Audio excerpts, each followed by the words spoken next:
জীৱন ভিত্তিক এখন তথ্যচিত্ৰ বৃহস্পতিবাৰে গুৱাহাটী প্ৰেছ ক্লাবত উন্মোচন কৰা হয়।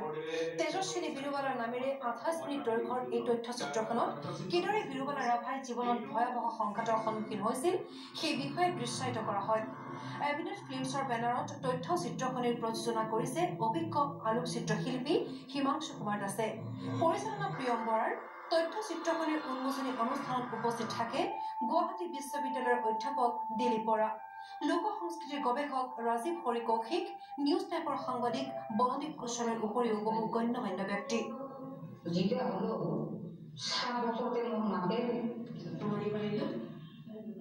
এইখন সমাজত যিবোৰ কুপ্ৰথা চলি আছে, বাইদেৱে যিভাৱে ইমান সাধাৰণ মহিলা হৈ কেৱল ক্লাছ 5লৈকে শিক্ষিত হৈ ইমান যুঁজিব পাৰিছে, সেইটোকে আমি সমাজক দেখুৱাব বিচাৰিছোঁ যে সাহসেই আমাৰ মূলধন আৰু আমি মহিলাসকলে মহিলাৰ সহায় কৰিব লাগিব।